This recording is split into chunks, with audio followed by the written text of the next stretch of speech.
성경 말씀을 보겠습니다. 고린도후서 3장 고린도후서 3장 1절에서 11절 말씀까지 교독하겠습니다. 신약 289쪽입니다.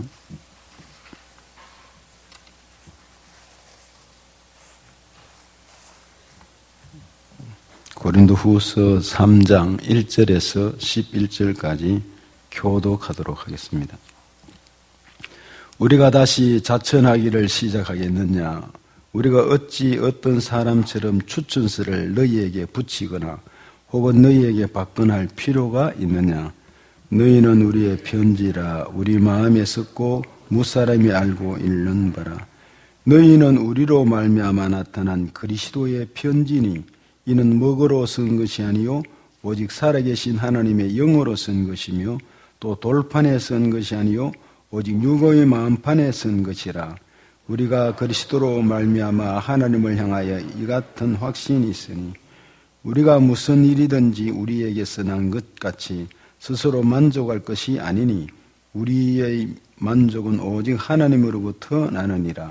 그가 또한 우리를 새 언약의 일꾼 되기에 만족하게 하셨으니 율법 조문으로 하지 아니하고 오직 영으로 함이니 율법 조문은 죽이는 것이요 영은 살리는 것이니라. 돌에 서서 새긴 죽게 하는 율법 조문의 이 직분도 영광이 있어 이스라엘 자손들은 모세의 얼굴이 없어질 영광 때문에도 그 얼굴을 주목하지 못하였거든. 하물며 영의 직분은 더욱 영광이 있지 아니하겠느냐? 정죄의 직분도 영광이 있은즉 의의 직분은 영광이 더욱 넘치리라. 영광되었던 것이 더 큰 영광으로 말미암아 이에 영광될 것이 없으나 같이요 없어질 것도 영광으로 말미암아 쓴즉 길이 있을 것은 더욱 영광 가운데 있느니라. 아멘. 예, 주님의 은혜가 이 밤에도 함께 하시기를 축복합니다.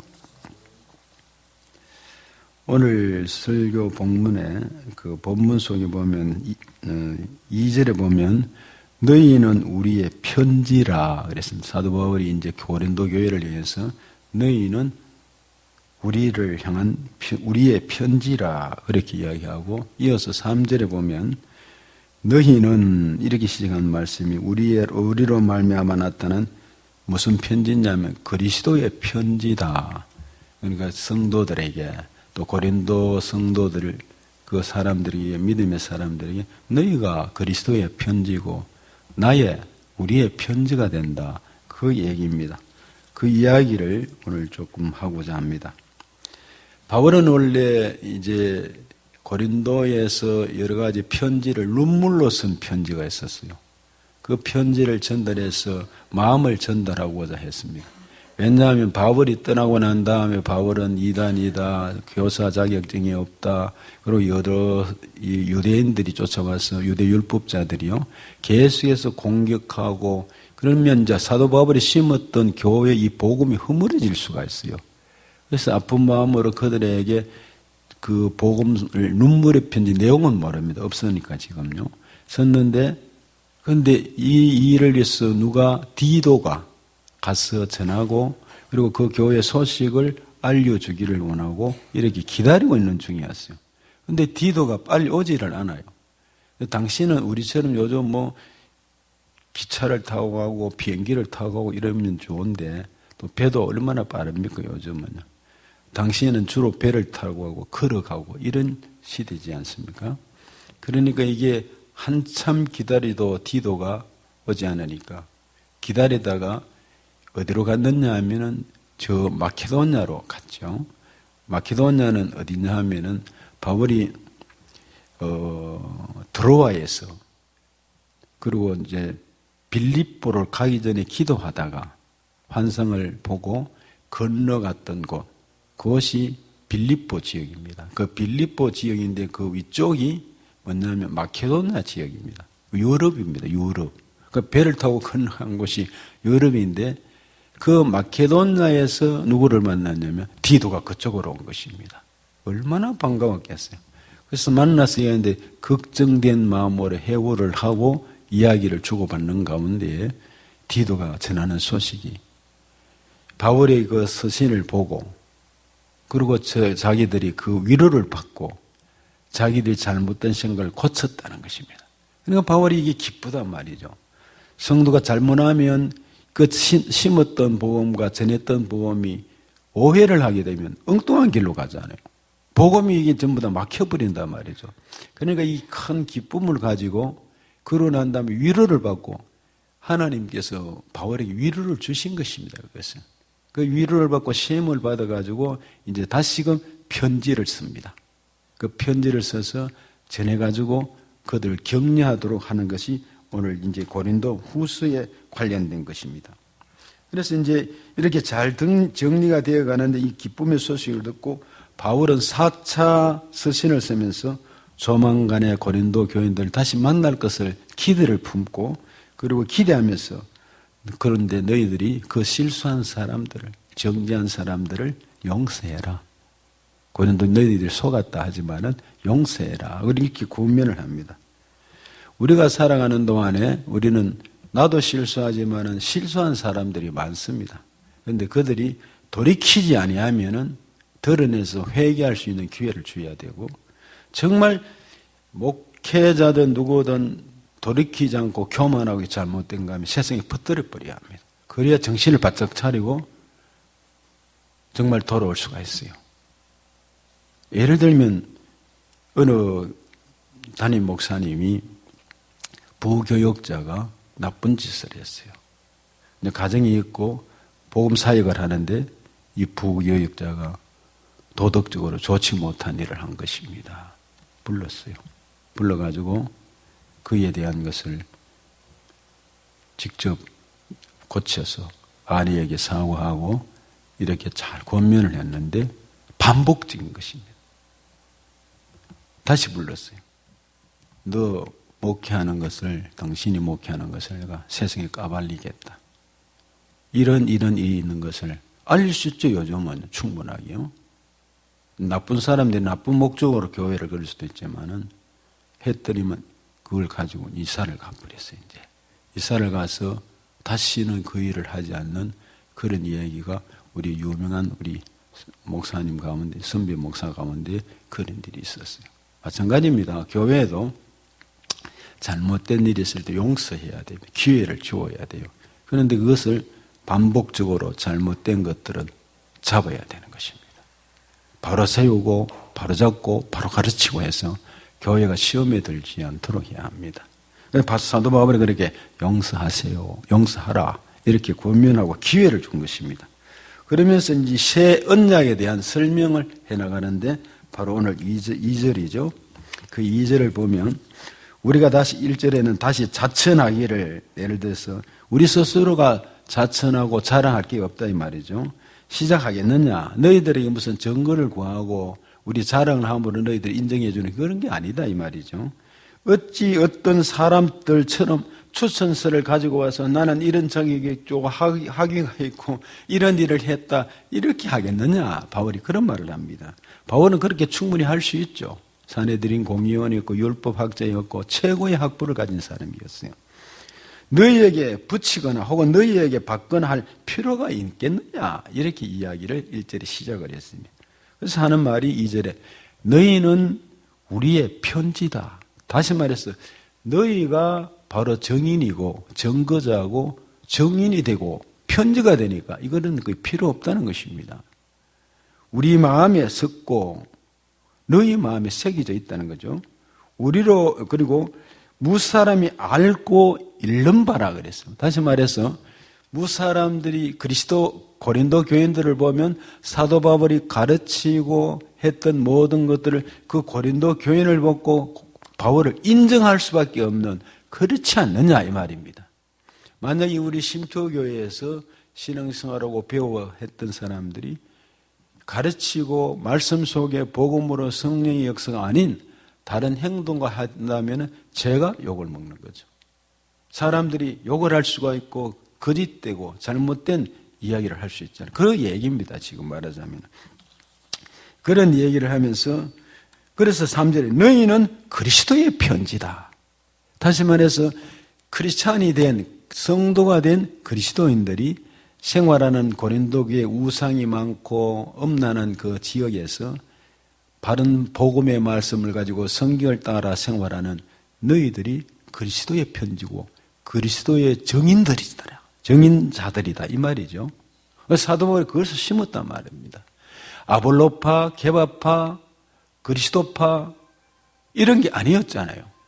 이런 게 아니고 뭐 그리스도파라고 예수님파도 아니고 그죠? 그리고 뭐 베드로파도 아니고 바울파도 아니다 말입니다. 이런 파도 아닌데 누구냐? 우리는 그리스도의 증거자로 우리 다 같이 예수 믿는 사람으로 그 얘기입니다. 너희는 그리스도의 편지다 이 말입니다. 예수님을 믿으면은 그리스도의 냄새, 향기를 나타내야 되잖아요. 그리스도의 향기를 나타내고 살아가는 동안에 은행심사 모든 일에 그리스도인으로 그리스도의 냄새를 나타내며 그리스도의 사람으로 성경에 나타난 성경의 고린도전서 후서에 나타난 성령의 품성을 가지고 내적 외적 은사를 가지고 충분히 나타낼 수 있고 사람들이 알 수 있다는 내용입니다. 편지다 이 말입니다. 그래서 이게 무슨 뜻이냐면 당시에 항상 박해와 위험 속에서 그리스도교나 유대교가 이게 문제가 유대교가 문제였어요. 유대교는 자격증을 요구했어요. 랍비들 그래서 자격증을 가지고 와서 가르쳐야 인정을 해주는 그런 제도 비슷하게 이 사람들이 그렇게 알고 있었어요.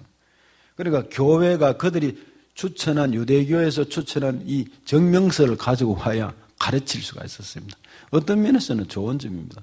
오늘날 우리가요 어떤 교리 공부다 영적 집회다 뭐 할 때 요즘 함부로 마음을 선뜻 내놓지 않잖아요. 이게 정말 옳은 것인가 알아보고 인터넷 쳐보잖아요. 왜냐하면 하도 이단 사이비가 많고 희한한 일이 많기 때문에 바르게 배우고 바르게 알고 좋은 곳에 가서 은혜 받고 하기를 원한단 말이죠. 그렇습니다. 바로 그런 이 공동체 이런 점을 생각해서 이 자격증을 그때 당시에도 요구했어요. 초대교회도 마찬가지로 그런 일이 있었습니다. 추천서나 소개장을 소지한 사람들을 그 사람들을 영접하고 그 회당에서 가르치게 하고 또는 능력 있는 사람을 당시에는 이렇게 쓰게 했습니다. 오늘날도 누군가가 무엇을 소개하거나 영적 집회나 이런 말씀의 사역, 종말론에 대해서 요즘 공부를 많이 하고 있는 목회자들도 있어요. 막 그리 모여서. 그런데 이것이 어디서부터 되었으며 가르치는 부분이 어떤 원리로 어떻게 하느냐. 계시록을 많이 가르칩니다. 요즘. 그리고 그 외에도 뭐 은사나 기타나 이런 면이 있을 때 평신도가 또 성경 공부를 잘 해가지고요. 전국적으로 이름난 사람도 있습니다. 그런데 가르치다 보면 평신도가 신학적 기반이 부족하기 때문에 거기서 자기가 경험한 그리고 이론적인 것이 아닌 체험적인 것만 하다 보면 뼈대가 부족해요.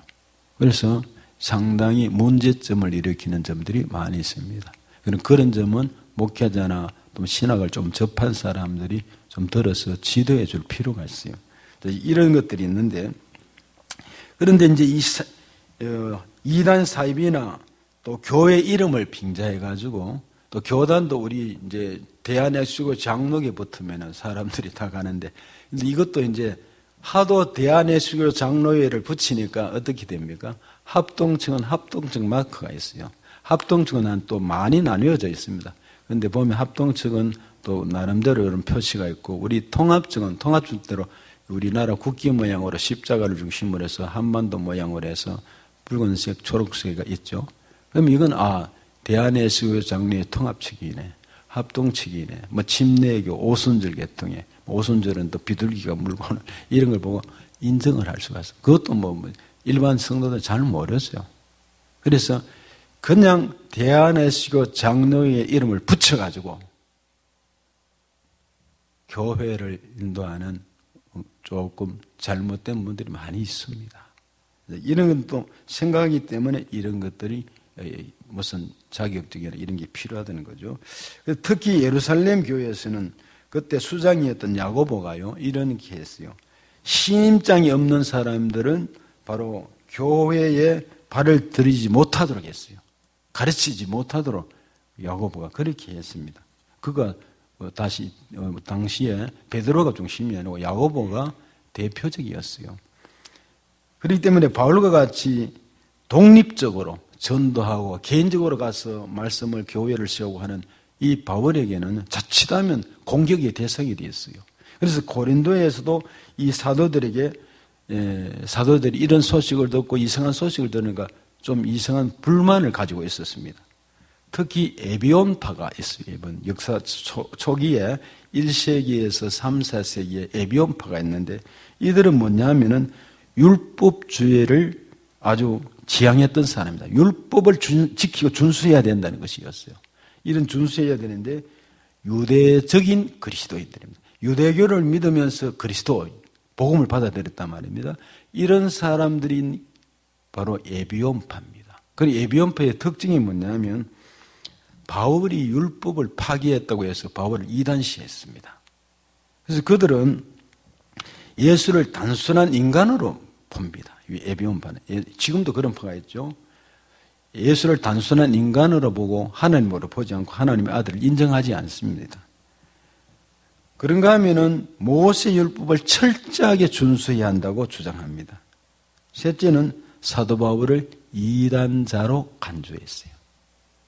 그러다 보니까 이 사도 바울이 그러니까 바울이 고린도나 어디든지 쫓아와서 괴롭히는 사람은 뭐냐면 유대 그리스도인들이었어요. 유대 율법자들이었어요. 성경 읽어보면 항상 그렇게 됩니다. 그래서 어려움을 많이 당했습니다. 그래서 여기서 이 점을 생각하고 또 사기꾼이나 이단자라고 하는 그들을 향해서 사도 바울이 그리스도의 편지라고 시작하는 서론이 좀 길었습니다만 이걸 이제 좀 집중적으로 알고 나면 우리 신앙생활에 도움이 될 것입니다. 첫째는 바울의 추천서는 어떤 것이냐면 살아계신 하나님의 영으로선 것이다 하는 내용입니다. 이 바울의 여기 이제 추천서는 뭐냐면 예를 들어 유대 율법자들이 또 유대 준 추천서가 필요하고 일반적으로 목사에게는 목사의 추천서가 있고 노예에 있고 신학교 졸업장이 있잖아요. 사도 바울은 그런 것을 주장하는 게 아니고 다시 말해서 하나님의 영으로선 추천서를 지금 이야기한다는 겁니다. 어디서 나오느냐 하면 1절에 보시면 그런 말씀이 나옵니다. 아까 다시 자천하기를 시작하겠느냐? 어떤 사람이 추천서를 너희에게 가지고 가겠느냐? 내가 무슨 신학교 총장에게 받은 추천서를 가지고 가겠느냐? 또 내가 어떤 교파에 거기에 있는 것을 정서를 떠서 가서 뭐 일을 하겠느냐? 당신 뭐 그런 말입니다. 요즘으로 말한 표현을 하면. 그래서 우리가 자랑하거나 변명하는 자들이 아니지 않느냐 이 말입니다. 사도 바울은 내가 너희들에게 자랑한 게 있느냐? 변명한 게 있느냐? 이런 말이죠. 그런가 하면은 어떤 사람들처럼 이렇게 했어요. 어떤 사람과 하면 유대 율법주의자들입니다. 그런 사람들처럼 추천을 받고 고린도 교회를 어지럽히는 자들을 말하는 것 아니지 않느냐 이 말이죠. 어지럽힌 게 있느냐 말이죠. 그리고 세 번째는 바울은 고린도 교회를 위해서 눈물로 기도했던 사람입니다. 그들을 위해서 온갖 것을 다 쏟았던 사람입니다. 복음을 온들이 전했습니다. 성경의 말씀대로 전했던 사람입니다. 성령의 충만한 역사를 일으켰단 말이죠. 그래 하나님의 성령의 역사를 일으키고 말씀을 잘 가르치면 열매가 나타나잖아요. 성령의 열매가. 그러니까 뭐 추천서 필요 없고 하나님 가까이 있듯이 살아계신 하나님의 영으로 이 자체가 추천서다 이 말을 하고 있는 것입니다. 그 다음에는 너희가 우리의 편지다 하는 2절의 말씀이 너희가 우리의 편지다는 말은 이런 말과 같아요. 여러분 병원에 많이 다니시죠? 요즘 각색 질병을 하면은 오늘 또 우리가 기도해야 될 것이 우리 구복성 권사님이 내일 이제 유방암 수술을 하는데 영대병원에 입원하고 있습니다. 처음에 가서 검사하고 조직 검사하고 쓰러지기도 하고 몸이 너무 연약해서 30몇 킬로밖에 안 나가니까 그런데 이제 하니까 암이 발견됐단 말입니다. 그러면 이제 우리가 그런 가운데서 또 약을 먹고 어떤 질병이 있는 사람들이 고침을 받았어요. 그럼 그 의사의 추천서는 뭐냐면 환자들이 치료받고 고침받고 그분이 참 잘하더라. 그분이 참 유명한 참 의사더라. 이렇게 해서 추천하는 것이죠. 마찬가지로 좋은 음식점도 마찬가지입니다. 음식점의 추천서는 누구냐 하면은 추천되는 것은 식당에 가본 사람이 그 집이 그야말로 그 오리고기를 참 잘하더라. 냉면을 참 잘하더라. 그 집은 중국집인데 정말 맛있게 정말 참 값진 주방장 실력도 있고 누가 하느냐면 그 음식점에 가본 사람이 이야기하잖아요. 그렇죠? 그렇게 되는 것입니다. 마찬가지로 고린도 교회는 너희가 우리의 편지다. 바울이 그 말입니다. 고린도 교인들이 바울을 만나 보니까 전하는 말씀이 그는 욕심이 없고 탐욕이 없고 그 말씀을 전하면서 눈물로 기도했고 그리고 하나님 복음을 심었고 심는 가운데 성령의 역사가 나타났고 고린도 교회는 은사가 주어져서 그 사람들이 방언과 예언과 통역과 이런 데 대해서 바울이 가르치고 오히려 절제를 하고 이렇게 하라고 말씀했고 내적 외적 은사가 고린도 전서에 나타났지 않습니까? 그 은사가 나타나니까 너희가 우리의 편지다 말이죠. 너희들이 스스로 증거자다 이 말입니다. 이렇게 얘기를 하고 있습니다. 그래서 마태복음 5장 13절에서 14절에 너희는 세상의 소금이니 너희는 세상의 빛이니 이렇게 말씀했습니다. 우리가 그리스도의 편지가 되고 소금이 되어야 된다는 것입니다. 그게 이제 3절에 바로 나타나는 너희는 우리로 말미암아 나타난 그리스도의 편지니 너희가 그리스도의 편지다. 여러분 우리 한 사람 한 사람이 이 땅에 살아가는 동안에 주님의 증거자가 되고 편지입니다. 우리가 잘못하면 주님의 영광이 가려지고 편지가 되지 못하는 것이잖아요. 우리가 주님의 편지라면 주님의 삶을 살고 주님의 향기를 나타내고 말씀대로 살아가는 사람들이 되어질 때에 편지가 되는 것이지 않습니까? 그래서 지난 노회 때에 또 아는 칠성교회 김홍이라는 장로님을 만났어요. 같이 일도 하고 그 장로님이 이제 은퇴를 하시고 장로님으로 노회장까지 하신 분인데 젊었을 때 서문시장에 이제 그러니까 말은 한복 관계 그 일을 했어요. 돈도 많이 벌었었어요. 근데 그 더 젊었을 때 어느 날 살아가는 동안에 심장이 이게 벌렁벌렁 거렸어요. 그 자기가 간증을 하는데 심장이 막 벌렁벌렁 거리면서 막 심장에 문제가 생겼잖아요. 그러니까 이게 살 가망이 없어질 때까지 막 이렇게 놀래서 있는 가운데 저 성주에 있는 딸기 농장을 하는 그분도 이제 장로님이 되시는데 어느 날 만나서 얘기하는 가운데 기도하면서 경주에 있는 제가 기도원 이름은 그 몇 가지가 있습니다. 모르겠는데 기도원을 소개했어요. 그래서 이제 그 기도원에 가본다고 갔는데 뭐 그렇게 기도 크지도 아니하고 그런데 인도자가 누구냐면 권사님이 있었어요. 기도원 옛날에 권사님이나 이런 분들 많이 했잖아요. 간림산 기도원에도 원장이 뭐 권사로 출발했잖아요. 목사도 아니고요. 지금도 하는데 그래 하는데 이제 집회를 하는데 말씀이 바로 그 김홍 장로에게 대한 말씀이 자기가 볼 때는 아마 그 딸기 그 농장을 하는 장로님이 미리 부탁을 했는지 모르지만 모였던 사람들이 속 모였는데 그 말씀과 더불어서 나중에는 기도를 하는데 오직 김홍 장로를 위해서 막 기도를 하는 그건 장로도 아니고 평신도겠죠. 막 기도하는데 기도하는 사이에 그 집회 속에서 성령의 불이 그분에게 확 임해버렸단 말이죠. 그 뜨거운 열기 속에서 하나님 앞에 탁 잡혀버리니까 그날 그 시로 심장이 깨끗해져 본 것이에요. 그래서 내한테 고백하는 것이 나는 믿음이 없어 아직도 기계를 넣어가 삐떡삐떡하지만은 그 장로님이 이제 내한테 고백하면서 그 이후로 그러니까 집안 78세 정도, 80 아직 좀 미만입니다. 건강, 아무도 건강 깨끗하고 잘 지내고 있다는 것입니다. 할렐루야죠. 하나님 치료해 주시니까 그래 된다는 말입니다. 그건 뭐냐 하면 그분이 편지가 되는 것입니다. 주님의 간증이 되고 주님의 편지가 되고 은혜가 되는 것입니다. 여러분 잘 아는 유기성 목사님이라고 있죠. 유기성 목사님이 있습니다. 그분이 이 아이가 한국 전쟁 당시에 이제 어렸을 때 그 어머니가 전쟁이 일어났을 때 북쪽에서 안고 내려왔습니다. 그 가족들, 형제들 다 죽고, 그 이제 내려오는 가운데에 기차를 타고 내려왔다고 그래요. 기차를 타고 내려오는데 기차에서 지금 북한 공산군들이 막 내려오고 같이 하니까 뛰어내려가지고 잘못하면 잡히면 죽겠듯이, 어린 아이가 죽겠다 싶어서 뛰어내렸는데 아기가 살았어요. 유기성 목사가 살았단 말이죠. 그래서 이 남쪽에서 온갖 어려움을 타당하고 여기서 맨몸으로 가족들을 잃고 북한에서 내려와서 그야말로 맨몸으로 이 아들, 어린 아들 유기성을 키우고 양육해서 후에 목사가 되었는데, 유기성 목사는 설교 시에 이런 간증을 자주 한다고 합니다. 하나님이 나를 살려주신 것은 어머님의 사랑과 기도의 덕분이다. 그 얘기입니다.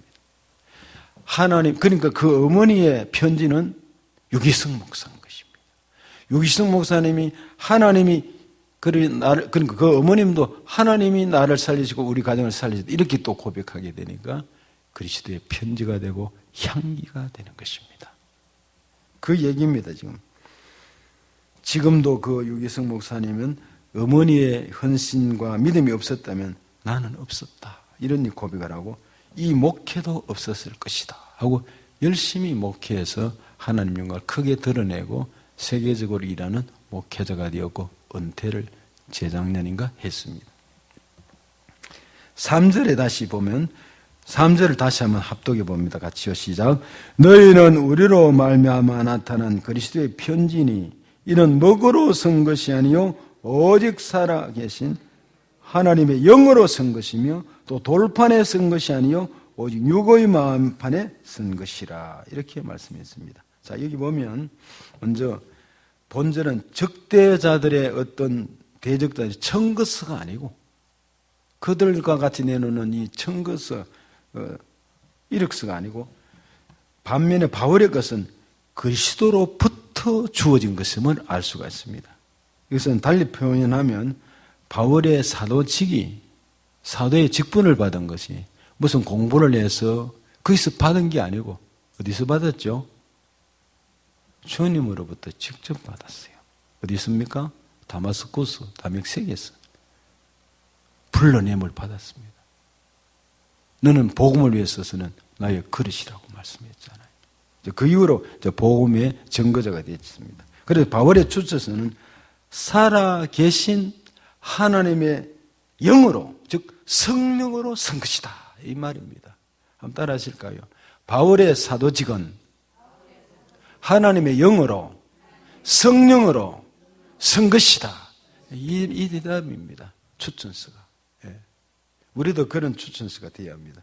그래서 이것은 먹으로 쓴 것이 아니고 잉크로 쓴 것이 아니고, 시간이 지날수록 잉크는 이 종이에 쓴 것은 흐려질 수가 있습니다. 또 약해질 수가 있어요. 그러나 성령으로 쓴 것은 주님밖에 기록할 수 없기 때문에 그 모세의 십계명의 돌비에 새기듯이 우리의 심령의 비에, 이 마음에 성령께서 새겨주신 것입니다. 바울에게 새겨주신 것이고, 바울이 전한 복음이 고린도 교인들의 신비에 여기에 새겨졌기 때문에 그리스도의 성령이 하나님의 영으로 새겨졌다 이 표현입니다. 즉 초자연적으로 영원 불변할 것을 말합니다.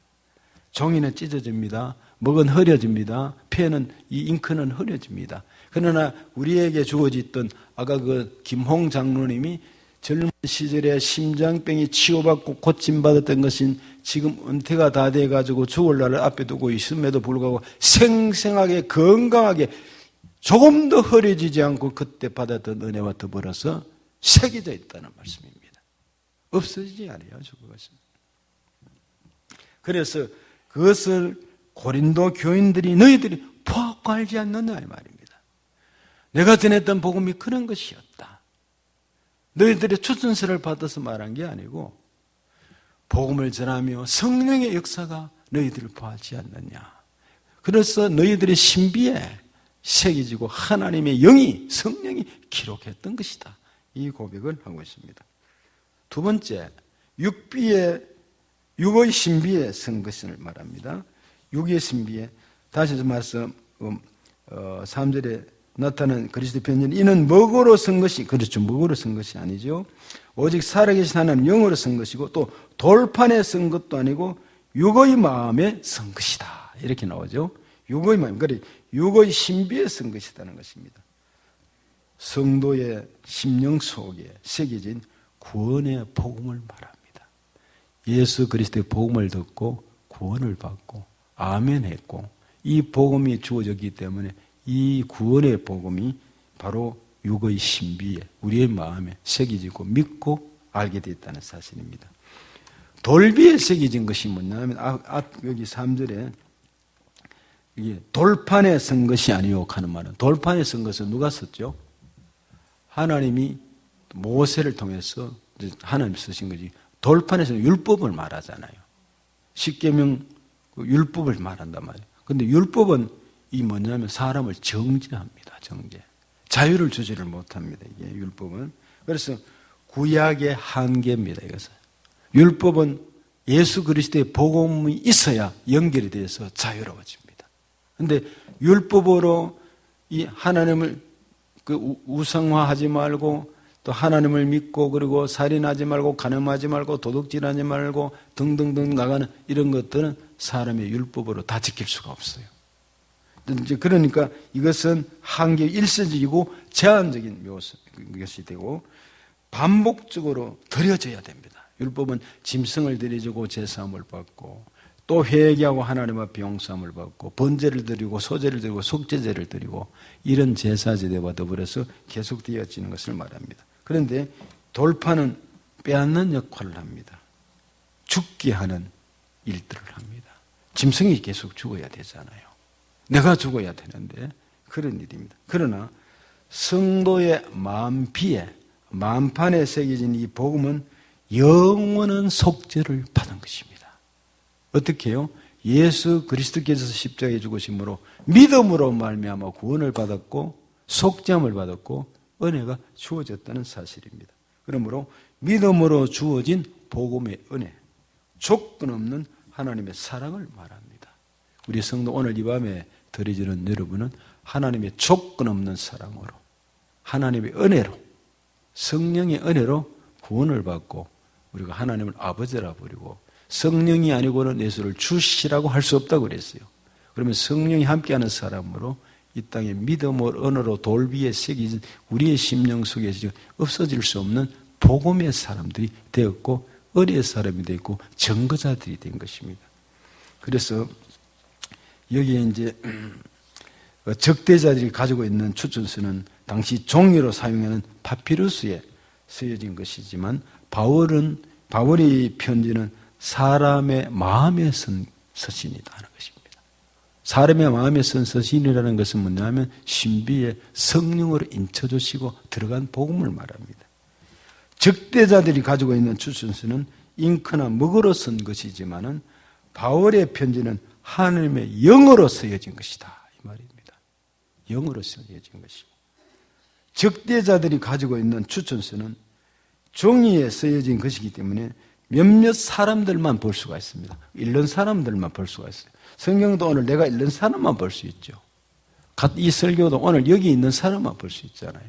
전파가 되는 것은 이제 지금 시대에는 전파가 될 수 있겠지만 그러나 바울의 편지는 사람의 마음판에 새겨져 있기 때문에 그 사람들이 가는 곳곳마다 복음이 전해지고 복음이 전해지면 성령이 역사하시면 거기에 또 복음의 역사가 일어나고 예수 믿는 사람이 일어나서 그래서 예루살렘의 마가 다락방에 120명이 모이는데 성령이 임함으로 3,000명이 되고 5,000명이 되고 그리고 그들이 나가서 정가하는데 그 정가하는 사람이 세계 복음화를 이루었고 바울이 가는 곳곳마다 교회가 세워지면서 교회가 복음화되면서 로마가 뒤집어지는 역사가 일어났습니다. 이 복음이 지금 2000년 동안에 이렇게 지내오는 동안에 정말 우리 한국에도 정말 초기 선교사들 몇 명이 와서 순교하며 토마스 선교가 대동강변에서 죽고 이 남쪽에는 병원에 세워지 이렇게 했던 이 조선의 땅에 미개했던 조선의 땅에 곳곳마다 교회가 세워지고 산골마다 교회가 세워지고 어촌 산촌 할 것 없이 세워지고 도시에나 어디에나 세워지고 한국의 부흥의 역사가 일어날 때는 100만 200만이 모이면서 80년대는 부흥의 때가 확실히 왔어요. 77 복음화 와버렸어요. 성령의 폭발적인 역사가 일어나고 여의도 광장에서 김중곤 목사님과 CCC와 더불어서 한국교회, 이제 영락교회, 또 오순절에 저 조영기 목사님 그때 마찬가지지만 같이 일어났을 때 이 성령의 부흥이 일어났어요. 그때는 나라의 박정희 대통령이 이제 조국 근대화를 위해서 또 그런 경제적인 운동이 같이 일어났고 놀라운 일이죠. 그래 일어났습니다. 그러므로 여기에 지금 이야기하는 것은 그들은 하나님의 복음을 제자들이 나가서 전했고 그 제자들이 나가서 전했는데 시간이 오래 걸릴 것 같더니 지금 와서 보니까 각 민족과 족속들에게도 복음이 다 전해진 것입니다. 성경이 안에 들어간 곳이 없습니다. 다 번역이 다 됐습니다. 아프리카에도 어디에도 지금 저 중앙아프리카에 이제 그쪽 지역의 복음이 좀 적었어요. 왜냐하면 바울이 그쪽으로 가려다가 아시아, 저 유럽 쪽으로 갔기 때문에 돌아서 이제 그쪽으로 들어가고 있습니다. 그래 이제 마지막에 성경에는 각 민족에게 복음이 다 전해져. 각 민족과 족속에게, 각 종족들, 족속들, 그들에게 언어도 다 많이 있어요. 그런데 그들도 다 번역이 돼가고 많은 종족들이 믿고 있어요. 그야말로 아프리카 지역에도 종족들이 말도 안 통하는 사람들이 이제 우리 자유로운 복장을 입고 옷을 가리고 벌거벗고 있는 분들이 변화가 되고 예수 그리스도를 할렐루야 우리 선교사들과 더불어서 그들을 데리고는 검은 친구들 보면요 찬송을 율동을 하면 그들은 예배를 한 2시간, 3시간 드리는데 찬양하러 하나님을 높이고 예수는 우리의 왕이라 그러고 말이죠. 이런 은혜가 주어지고 있습니다. 이게 영어로 새겨졌던 신비에 새겨졌기 때문에 성령이 함께 하시기 때문에 되어지는 은혜라는 것입니다. 그렇다면 여러분이 교회에 성령의 신비로 새겨진 그리스도의 편지인 줄로 믿습니다.